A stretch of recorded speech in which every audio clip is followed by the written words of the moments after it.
There is a small envelope on my desk, cream-colored, stamped, and sealed. It is addressed in fountain pen to a woman who gave a dinner party on a Thursday night in 1952. I am not going to open it yet.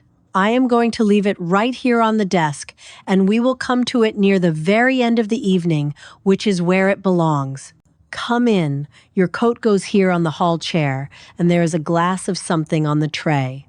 I am Clara, and this is Clara's Forgotten Parlor, where the lost art of American home entertaining gets taken seriously. Tonight, a 1950s dinner party from the Doorbell to Goodnight in 25 customs.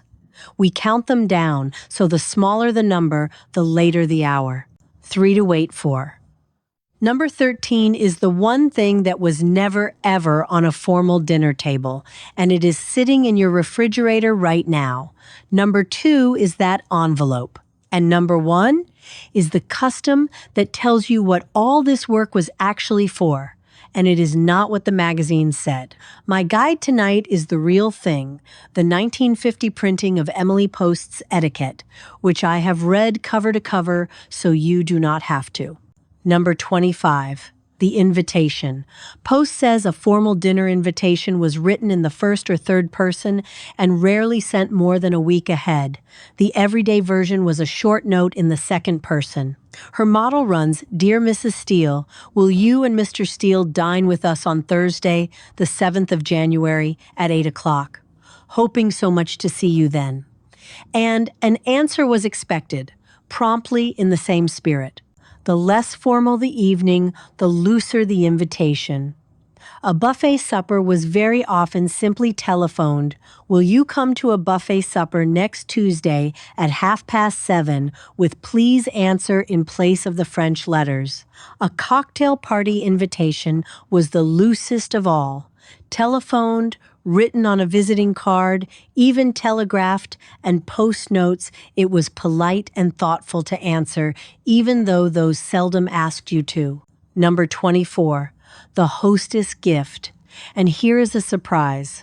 On her 1938 radio program, Emily Post was asked whether a guest should bring flowers or chocolates or wine to a dinner. And by her institute's own account, she scoffed, saying the asker should not insult the host by thinking the hospitality needed bribing. And in the 1950 printing of her book, there is no passage telling a dinner guest to bring a gift at all. I looked. So one of the things we assume was a fixed 1950s rule was, according to the period's own leading authority, closer to a faint insult. The hospitality was the gift. You paid it back another way, and that way is number 1 on tonight's list. I mention it now because it changes how you watch the rest of the evening. Nobody arrived holding a bottle, they arrived holding their gloves. Number 23. Arrival time, and the curious fault of lateness, which is Post's own phrase for a whole section. She had no patience with it. She called deliberate lateness the coldly calculated intention of a selfish woman to make an entrance. Hostesses had tried pushing dinner later, from 7 o'clock of long ago to 8, then 8:30, and she wrote, "Now an 8:30 dinner often stands waiting until 9. The fix, she reports, was a 2-line invitation. Dinner at 8:15, taking places at table at 8:30. The host, the hostess, and the prompt majority sat down at 1:30, and a course no longer being eaten was not held for the latecomers. I find that very sensible and a little ruthless, which is Post all over. The buffet supper, she notes, had partly been invented to remove the whole problem, since one could arrive more or less at leisure. Number 22. The door. Post is exact. A gentleman visitor always leaves his hat and coat in the hall, and also removes and leaves his gloves and overshoes should he be wearing them. In a staffed house, he waited in the hall holding his hat until he was told he might come in. And the butler then took the hat, helped him off with his coat, and showed the way to the living room. In most houses, of course, the hostess did all 3. Number 21. The hostess apron. Not the cotton one she cooked in. A party apron. In organdy or taffeta or chintz or net. A decorative half apron with ruffles, a scalloped or handkerchief hem, sometimes a little rhinestone trim worn over the party dress. And the rule of it was timing. It was only put on after the meal was ready to be served. She changed out of the kitchen apron and into this one just before she went to the door. I want to pause on that apron because it tells you what the whole evening was. It was a costume change. The woman who had cooked for 6 hours came through the door as a woman who had apparently done nothing but arrange flowers. The work was hidden on purpose. These evenings were skillful, and they were also a great deal of unpaid labor dressed in organdy. And I think both halves of that are worth saying out loud. Number 20. The cocktail hour. And I will treat this as history, which is what it is. Post lists what was poured. The martini is still the most popular cocktail, she writes, with an old-fashioned, or scotch, or bourbon on the rocks, gaining in favor. In hot weather, daiquiris, gin and tonics, or Tom Collins's. The modern trend, she says, was for those who wanted a longer drink to ask for a scotch and soda, and, always, something non-alcoholic for those who preferred it, ginger ale or fruit juice.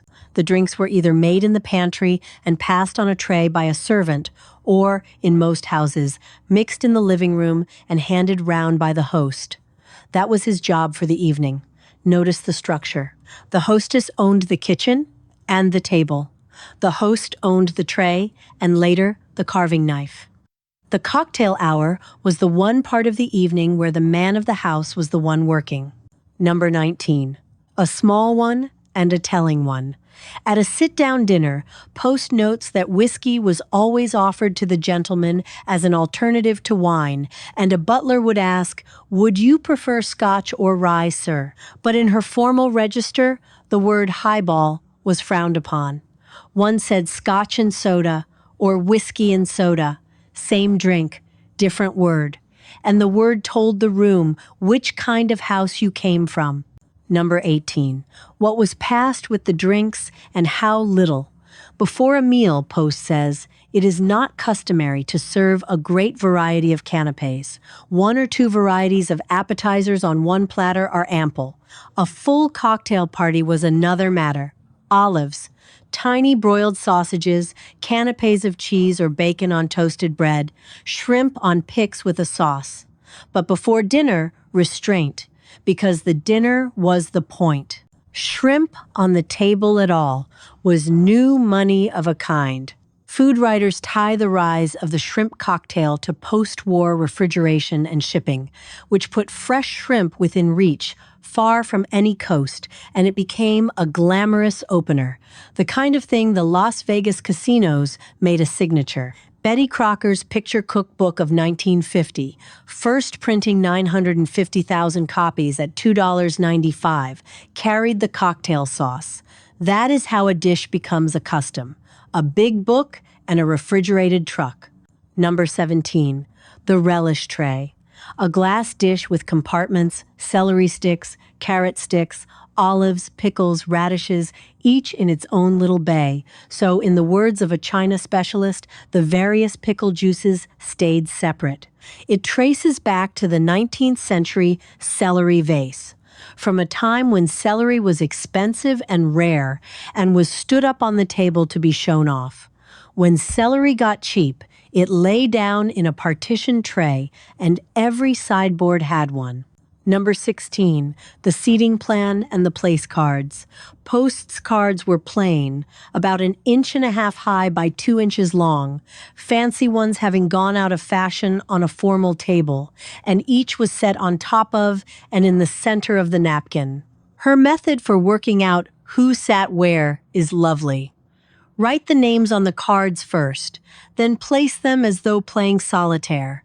The guest of honor on the host's right, the second lady in rank on his left. Did your family ever make a plan for who sat where at dinner, or use place cards for holidays or special occasions? I should love to hear how it was done in the comments. The oldest or most distinguished gentleman on the right of the hostess. And who was the guest of honor? Post is firm that it was defined by the seat, not the occasion. The guest of honor is always she who is taken in to dinner by the host and placed on his right. This place at table makes her the guest of honor. At a large formal dinner, each gentleman found an envelope in the front hall with a card telling him which lady he was to take in. So, a man walked into the dining room already knowing his job for the next 2 hours. Number 15. The tablecloth. For a formal dinner, it was white damask, and Post's list of what a bride should own includes one damask cloth, white or pastel, 3.5 yards long. She adds a practical note. A damask cloth is very useful for a buffet, and bridge tables could have matching damask cloths and napkins. So the great white cloth was not just for the one long table, it was the uniform of company, wherever company sat. Number 14, the centerpiece and the candles, and Post gives you arithmetic. If the candles alone light the table, there must be a candle, a person at least, 2 5-branch candelabra, and a pair of candlesticks for a dinner of 12. If the candles are merely ornaments, 4 will do for a table of 8. The fashion was for candles without shades, set high enough that the flame cleared the diner's eyes. Between the candlesticks and the centerpiece went compotiers, dishes of candy or fruit or fancy cakes chosen. She says, less for flavor than for decorative appearance. Number 13, the one I asked you to wait for, the thing that was never on a formal dinner table, butter. Post is blunt. Butter plates are never used on a formal dinner table. And separately, no butter is ever served at a formal dinner. At an everyday or semi-formal dinner, there was a bread and butter plate, and it was always removed just before dessert.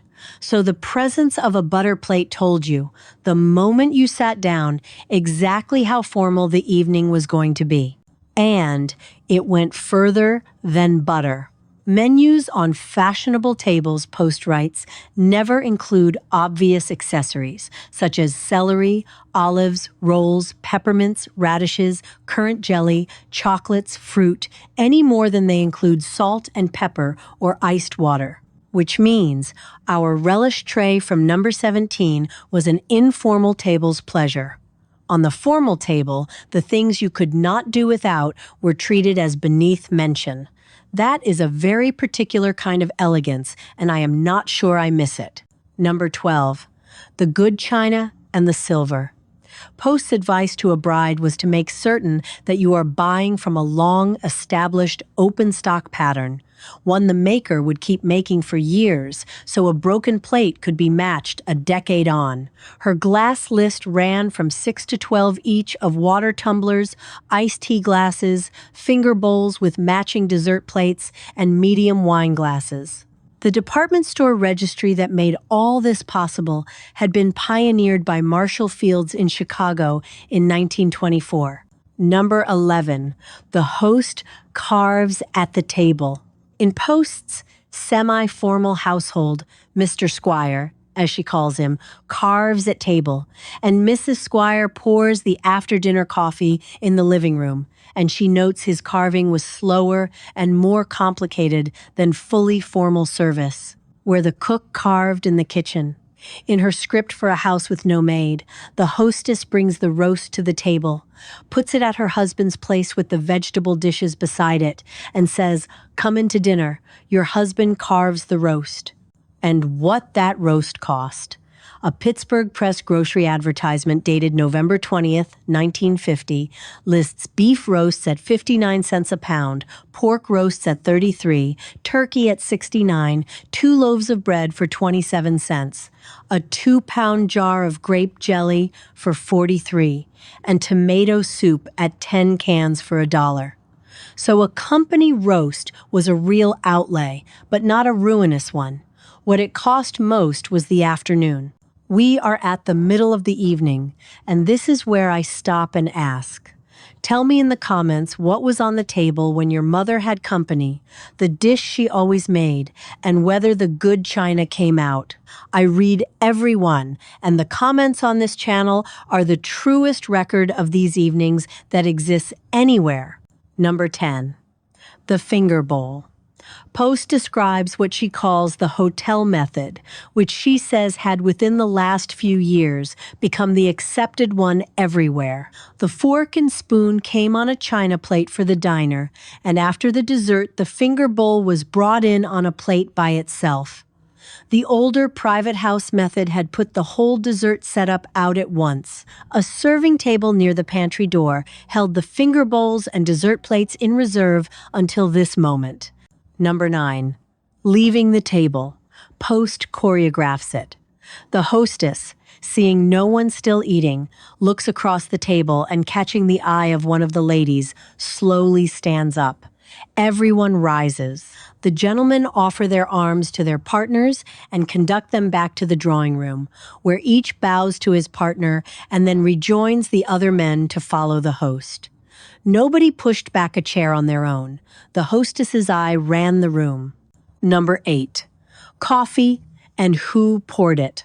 In the no-maid household, postscript has the hostess take the cream out of the refrigerator, put it on the coffee tray, carry it into the living room, sit beside it, make the coffee, and when it is ready, pour it. In a staffed house, she gives 3 correct ways a servant could pour. A tray of cups with the pot poured into the guest's held cup. A tray guests helped themselves from, or the guest adding sugar while the servant poured with the right hand. 3 ways to do one thing correctly. That was the age. Number 7. And I report this one as a fact of the period. Post states that there is no modern New York hostess, scarcely even an old-fashioned one, who does not have cigarettes passed after dinner, usually on a tray with matches or a lighter already burning. If smoking was permitted at the table, silver ashtrays and cigarette holders stood within reach. The men, left with coffee and cigars, were expected to break off after about 20 minutes and rejoin the ladies. It was the furniture of the evening. It is not the furniture of ours. Number 6. Bridge. At informal dinners, and even at many formal ones, Post writes, bridge tables are set up in an adjoining room, if not in the drawing room. Those few who did not play spent half an hour or less in conversation and then went home, unless there was some special diversion. And one rule I enjoy: husbands and wives are never, if it can be avoided, put at the same table. Bridge also shaped the goodbye. The bridge people leave as they finish their games, sometimes a table at a time, most likely 2 together. So the evening did not end all at once. It thinned, and the couples were split on purpose so that everyone went home having talked to someone they did not live with. That was the point of the whole evening, and the card table was a device for making sure of it. Number 5. The offer to help. Post is plain, and for her, warm. If the household is a simple one, in which the hostess does her own housework, you may certainly, and indeed you should, offer to help in clearing the table and cleaning up in the kitchen. That is one of the places where her book quietly admits what most of her readers' houses were. No butler, no pantry maid, a woman in a party apron, and a sink full of the good china. Number 4. The buffet supper. The informal cousin that was taking over. Post frames its appeal for the servantless house directly. There is no handicap in lack of service, and no distress caused by the hostess who keeps a dozen courteously prompt guests waiting for those who are always late. The chairs were cleared from the dining table so guests could circle it, and sometimes the table was pushed to a wall to make room for 2 or 3 card tables seating 4 each. And right at the end of the decade, the other end of the same trend. The Smithsonian dates Swanson's first frozen TV dinner to 1952 at $1.09 for a 12-ounce tray, and ties it to millions of white women entering the workforce in the early 50s, who could not always be home to cook elaborate meals. Some men wrote angry letters to the company complaining about the loss of home-cooked meals, even as the advertisements showed elegant modern women serving the trays. The dinner party did not die. It just stopped being the only way to eat together. I will say this once and then leave it alone. Folks ask where these customs are written down, and there is a small book linked below with many of them set out plainly. It is there if you want it, and I will not bring it up again. Now, number 3, and the evening is ending. Number 3, taking leave. Post again. It is still the obligation of the guest who sat on the host's right to make the move to go, though it is not considered ill-mannered if the hour is growing late for another lady to rise first. And then the rule that everyone knew. When one guest leaves, they all leave, except those at the bridge tables. So the guest of honor held the clock of the whole evening in her hand, and she knew it. And the words were nearly a script. The guest said, "Good night, thank you so much," or "Thank you for a very pleasant evening." The hostess answered, "I am so glad you could come," or "It was so nice to see you again." Plain, short, and warm, and said at the door with a hand held out. I think there is a reason those lines have not changed much in 70 years. They were already right. Number 2, now open the envelope. It is a thank you note, what Post calls a bread and butter letter. She writes that such letters are the stumbling blocks of visitors, but that it is absolutely necessary that you write a letter of thanks to your hostess within a few days, and that to send none at all is the depth of rudeness. Her model is short. Every moment was a perfect delight. Thank you for the wonderful time you gave us all. Faithfully yours. One honest caveat, because I promised you the real book and not a legend. Post wrote that passage about a weekend visit, staying over Sunday or longer at someone's house.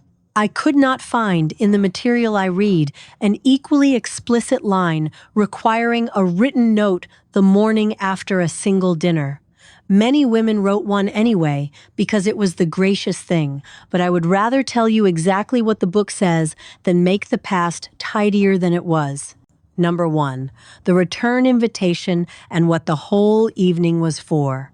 Post writes that a return invitation should, when possible, be made for every first invitation, and then she softens it beautifully. We actually, however, return hospitality when and as we can, and if we cannot return it, at least in kind, no great harm is done. She tells of a family who entertained constantly and were never asked back, and she argues that charm or wit or kindness could stand as payment in the ledger of hospitality. I put it last because it answers the question the other 24 raise. Why do all that? The candles counted, the butter banished, the apron changed, the roast carved, the card split, the note written, not for a gift at the door. The hospitality was the gift, and it was paid back with hospitality or with kindness across years. These evenings were skillful, and they were a great deal of unpaid work. And they were how people kept each other. That is the custom that vanished, and it is the one I would take back. So here is one thing to do this week, and it costs nothing. Ask the oldest hostess in your family what she served when company came, and what she worried about, and who helped with the dishes. Then write it down for you, not for me. And if someone has had you to dinner this year, write them a note. A few lines. Faithfully yours. Post would approve, and so would they. And do tell me in the comments, the way I asked earlier, what was on the table when your mother had company, the dish she was known for, whether the good china came out, and who carved. I read every one, and they are a better record of these evenings than any book on my desk, including the blue one.